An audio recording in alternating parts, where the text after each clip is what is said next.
El espíritu está en un lugar. Y cuando Dios dice, mira, bueno, vos te vas en el planeta Tierra, ahí te da tu nombre y cuánto tiempo puede vivir en el planeta Tierra. El nombre propio de Brahmini.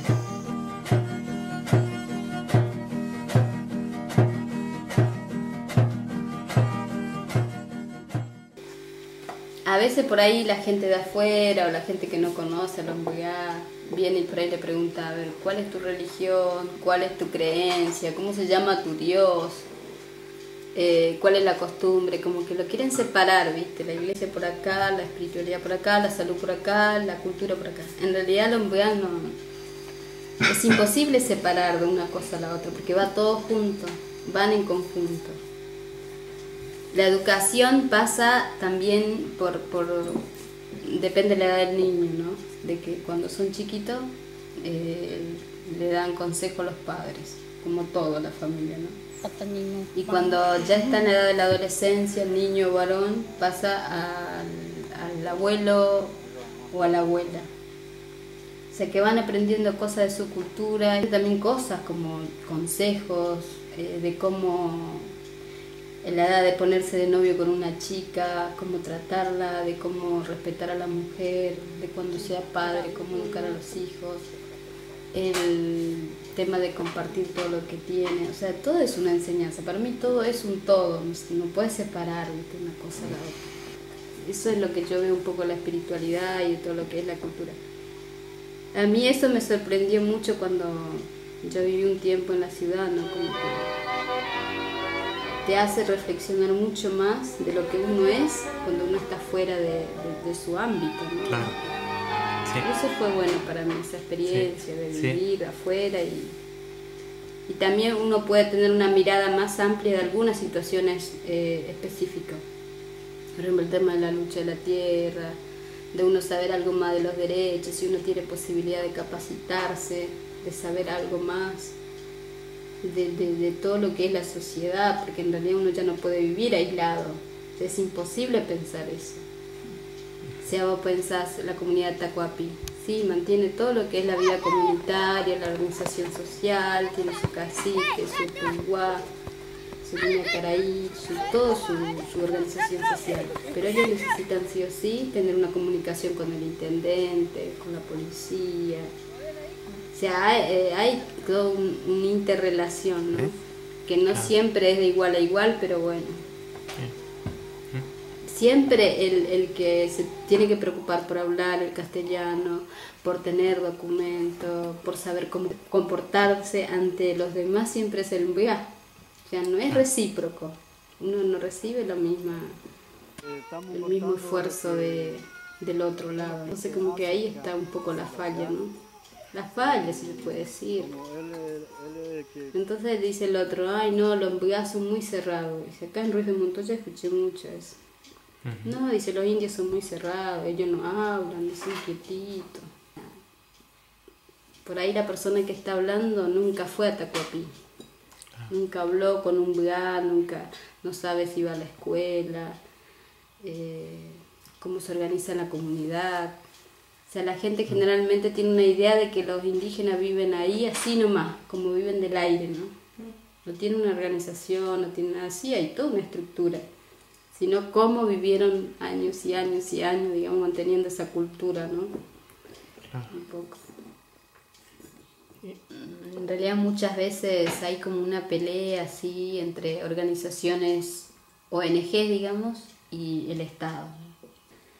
Porque hoy en día está muy de moda el tema de los pueblos originarios, ¿no? Como que en todos los programas estatales siempre ponen, bueno, pueblos originarios para decir que están adentro, ¿no? Como que están incluidos de todo, como que están incluidos en los programas sociales y todo lo que... yo no estoy en contra, o sea, yo soy partidario de que el indígena, el Mbuyá o el Wichí, cualquier ser humano es libre de cómo uno quiere vivir. O sea, no está mal que el Mbuyá tenga una casa de material, no está mal que el Mbuyá ande con la moto, son necesidades que cada uno sabe cuál es la necesidad, ¿no? Pero está mal cuando desde afuera te impone cosas desde una mirada de lo que es un mejor vivir o un bienestar según la mirada del otro. Para ello, pobreza es cuando uno va caminando por la ruta y ve las casitas típicas con techo de tacuara y paredes de tacuara. Eso, ay, mira cómo viven re pobrecitos, hacen fueguito ahí en la tierra, no tienen dónde hacer. Bueno, vamos a hacer una casa de material, vamos a poner todo, no sé, cocina, leña, todo, ¿no? Eso bueno, por lo menos eso para el Estado, eso es bienestar. Pero ¿qué pasa? A mí, en Tamandúa mismo, que de la comunidad que yo pertenezco, se hizo 2 veces viviendas, así para las familias. ¿Qué hacían? Hacían con 2 dormitorios, un living y bueno, todo de cemento, ¿no? Y vos veías que en cada una de las casas, todas las casas al lado, hacían una casita típica y es para hacer fuego. Sí. O sea, hacer fuego y tomar mate alrededor del fuego es la parte de la cultura ambigua. Sí. O sea, eso no es pobreza. O sea, tener una casita sin piso, o sea, no significa pobreza. O sea, pobreza de repente para nosotros es otra cosa. No tener el monte, la tierra, no tener donde ir a traer miel, donde ir a traer semillas. Porque yo decía, ¿no? Hubo una época que le entregaban semillas, ¿no? El INTA, que es como el Instituto Nacional de Tecnología Agropecuaria. Sí. Entonces le entregaban semillas, ¿no? Por bolsa le entregaban a las comunidades. ¿Pero qué eran? Maíces, no sé si eran transgénicos o qué, pero eran maíces que no eran típicos. Por eso hoy cuando Maya me mostró las fotos, en una de las fotos hermosas que sacó en Tacuapí, estaban todos colgados así unos maíces, pero esos son maíces autóctonos. Sí. Que parece que es, bueno, ¿qué tendrá? Bueno, maíz autóctono. Bueno, pero sí, los maíces autóctonos es como una fuente de alimentación, como una fuente básica de lo que es la cultura ambigua, porque ahí va todo incluido, lo que es la espiritualidad, el alimento, todo, porque las comidas que se hacen, en el momento que se hace el Ñemungaraí, es cuando le ponen nombre a los chicos. El niño viene con su nombre y a edad de 1 año hay que saber ya el nombre. En uno puiguá, nosotros le decimos puiguá, un sacerdote que hace los nombres, pero no hace él como pensamiento, sino él pregunta otra vez a Dios cómo se llama el chiquito. En vivo, en directo ellos hablan, no con la Biblia, mira así, bueno, no es, sino directo. Se prepara solamente de esos maíces autóctonos, no se prepara de los maíces que se entregan del INTA. Entonces todo eso es riqueza para el Mbuyá. El Mbuyá, o sea, no busca riqueza económica, más bien va todo como encadenado lo espiritual. Y el Mbuyá dice que si uno está bien espiritualmente, está bien en todos los aspectos físicos, ¿no? Entonces, cuando vienen, viste, con los programas sociales, de que bueno, vamos a entregar esto, nunca todo. O sea, de última le haces dependiente al Mbuyá y después terminan diciendo que el Mbuyá que es vago, que el guaraní no trabaja, que el Mbuyá lo único que quiere es pedir y pedir y pedir. O sea, es como que yo le doy, pero después hablo de lo que doy. O sea, cuando el Mbuyá, cuando un cacique o cuando un caraí, seguramente si le preguntaran cuáles son realmente las necesidades, no dirían que necesita una cocina, ni siquiera una heladera, que para lo que vivimos en la ciudad, pues yo también me incluyo, que ya vivo en la ciudad en este momento, es algo innecesario, ¿no es cierto? La heladera. Pero para ellos ni siquiera es, porque ellos no tienen carne a grandes cantidades o cosas que uno pone en la heladera, ¿viste? O sea, tiene mucho que ver dónde uno vive, el contexto donde uno vive es las necesidades. O sea, lo malo es cuando desde ese contexto dice cuál es la necesidad del otro. Entonces viene proyecto y siempre en la nada. Hay fundaciones que quieren ayudar, por ahí a veces con buenas intenciones, ¿no? Pero desde el desconocimiento de la otra persona, de la otra cultura, a veces se pueden cometer, pero graves, ¿cómo decir? No sé si decir problema o... Lo primero que uno tiene que hacer de otra persona, si a mí me interesa ser amigo de Johanne, por ejemplo, lo primero que tengo que hacer es hablar, de conocerlo. O sea, yo no puedo decir a Johanne, mira, yo soy así, así, así, tratar de que él, que sea como yo, ¿no? De decir, todo lo que yo tengo vale y lo que, o sea, sin interesarme lo que él pueda transmitir o lo que él me pueda dar, a conocer de él, ¿no? Entonces siempre pasa, ¿no? Como ella decía, que no es recíproco, o sea, uno no recibe nunca del otro lado, no encuentra esa disposición de conocer a la otra cultura, ni siquiera gente, organizaciones que están supuestamente especializadas en trabajar con comunidades indígenas.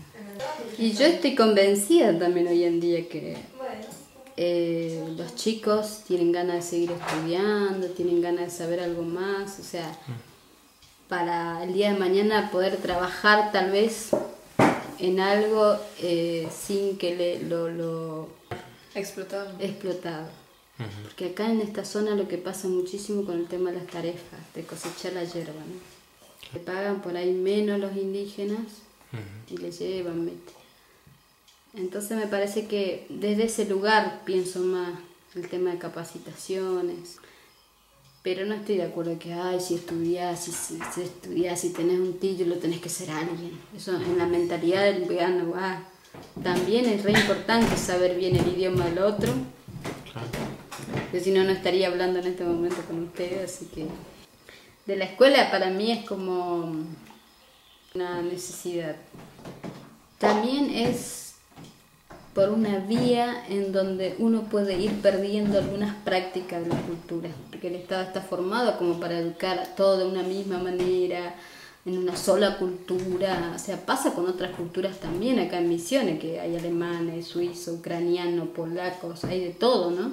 Y cuando vos vas a la escuela, olvídate de hablar en otro idioma. O sea, cuando yo iba a la escuela, cuando era chica, no nos permitían hablar en guaraní. Pero sí que es necesario, la escuela es necesario, pero habría que ver cómo hacer para que el niño siga, se siga sintiendo orgulloso de ser mbegá, o sienta esa autoestima de ser, bueno, soy mbegá, y no, para que no diga el niño, ay, lo que yo tengo, lo que me enseñó mi padre, o las danzas, las canciones en guaraní, es tan válido como las canciones que canto. ¿Cómo hacer que ese niño tenga esa autoestima arriba? Porque yo lo que veo es de lo que uno puede ir formando la autoestima, tiene mucho que ver cómo uno se planta o se posiciona ante la sociedad. Porque lo que yo aprendí desde chica, con mi abuelo, que es una persona muy sabia, que es el Opuigual, que nos dio nombre a todos los chicos de la comunidad Tamanduá, él siempre decía que él, los nietos, quiere que aprendan a leer y a escribir en su idioma. Pero eso sí, siempre tiene que sentirse orgulloso de ser mbegá. Cuando se estudiaba el tema de los jesuitas, los guaraníes, hablaban como algo lejano pasado. Tenían las comunidades todo por acá. Y yo le pregunté al profesor de historia, ¿por qué se hablaba en pasado si los guaraníes comían, los guaraníes vivían, los guaraníes eran así? La historia que contaban, nunca me sentí parte de esa historia. Cuando cantaba la bandera, cuando hablaba de la historia argentina que se hizo a base de toda la masacre de los pueblos indígenas. O sea, en ese momento era chica, ¿no? Pero después me fui reflexionando. Como Jorgelina, como Yachucá, como siempre me interesó mucho más así de meterme cuando había reuniones con los caciques, el ATE en la comunidad, siempre me interesó mucho en escuchar y entonces como que uno va reflexionando y va mirando. Antes como que te ponías mal, ¿viste? Como que tenías ganas de ir al frente, ¿viste? Y decir, ¿por qué Pero después uno, de a poco uno va diciendo, bueno, la gente no conoce, la gente por ignorancia a veces y otras veces de maldad también. Hay gente que puede discriminar a las personas por ignorancia, por no conocer. Cuanto más cerca tienen los pueblos indígenas, como que más se quieren sacar de encima, lo que yo veo.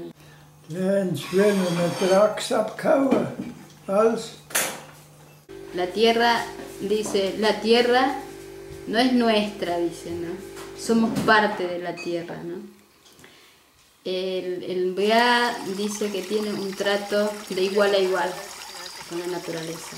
O sea, es como no es un objeto de la cual puedes hacer lo que vos quieras, al monte, a la tierra, al agua, o sea, en todo lo que ella hay, ¿no? Sonntag sind wir in den Wald geschaut, wo es Bäume hat zum Sagen. Die haben schon gezittert, wenn wir durchgelaufen sind. Y por lo tanto el MBA, si no tiene monte, es como si fuera que está como incompleto. Es como una parte de esencial del MBA, es como que... Hilario siempre dice que no se halla, dice, no hallarse es como que...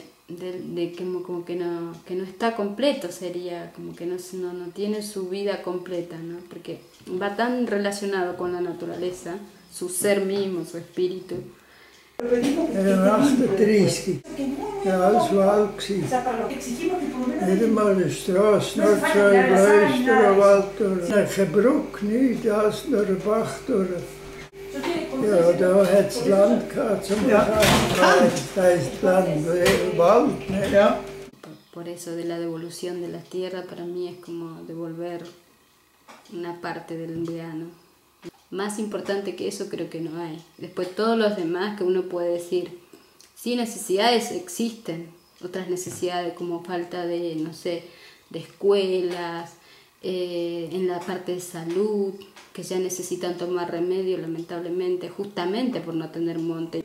Die Biodiversität, die hier ist, im Vergleich zum Beispiel zu der von Europa, hier haben wir ca. 400 Arten Bäume und in Europa im Ganzen vielleicht 50 Arten Bäume. Das ist nur zwischen den Bäumen. Wenn man noch die ganzen Kräuter dazu nimmt und die Gräser und überhaupt die Pflanzen, die Möglichkeiten, die wir hier haben, also mit diesen ganzen medizinischen Pflanzen, ist natürlich sehr, sehr hoch. Und die Mbia Guaraníes kennen sie. Miel de abeja, miel de jatei, propóleo, tintura de echinacea, tomillo, anís, jengibre, salvia, pulmonaria y ambaí. Jetzt, Pulmonaria und Ambaí habe ich nicht verstanden. Pulmonaria und Ambaí, das sind Kräuter von hier. Ah, okay.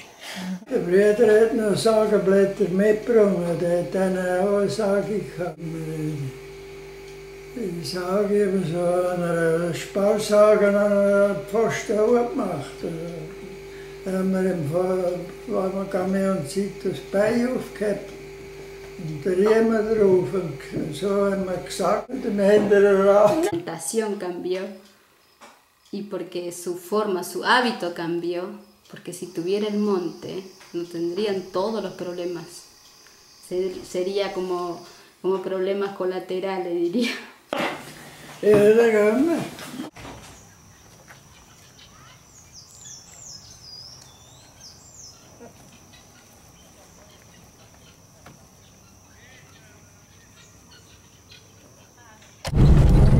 Das ist ein Dreckloch hier. Noch so lange da eine umgeschmissen.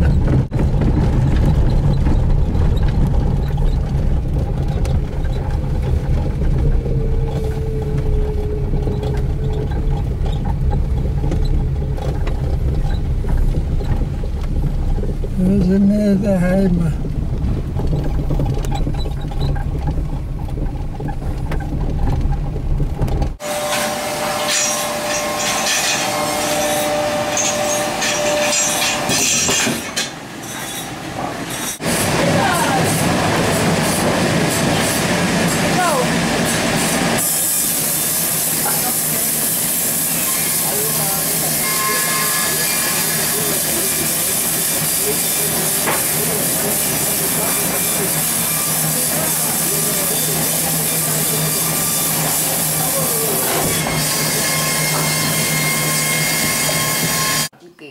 porque en realidad el punto es el monte, es la relación que nosotros tenemos con el monte.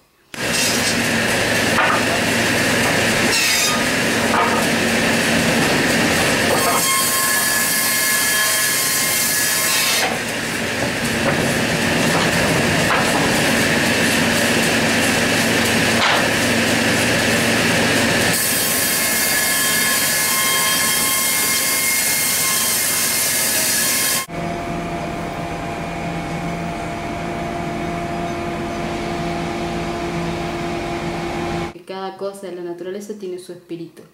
Y cuando uno dice esas cosas, cuando uno explica esas cosas, por ahí la persona que está al lado tuyo, por eso yo siempre digo que tenemos que tener cuidado cuando uno habla de algunas cosas, de lo que es algo tan íntimo, ¿no? Tan espiritual. Porque si yo digo, llego a un lugar, a un arroyo, y si estoy con un amigo que no es vegano, y digo, bueno, voy a pedir permiso, no sé, al dueño del arroyo, se me va a reír capaz, porque obvio no conoce, no sabe lo que es, pero para el vegano es tan normal eso, llegar a un lugar extraño que nunca llegaste y pedir permiso, porque todo tiene su protector, o su dueño, su espíritu. Desde ese lugar que uno ya sabe que cada cosa en la naturaleza tiene su dueño. 4, 5 sorten. Incienso, Alapacha, Floro, Cedro. Sind die 4 teuersten Sorten. Con ese cuidado el vegano camina, va, sabe por dónde caminar, qué árbol cortar, cómo cortar, para no lastimarlo, para que después vuelvan a nacer. Hay plantas que no se tocan, hay animales que no se cazan, animales que se cazan de vez en cuando ya necesitas realmente. Yo pienso que todo eso uno aprende desde chico eso. Entonces desde ahí eso es como para el vegano que devuelvan una parte de un poquito de tierra, es como devolver una parte del alma.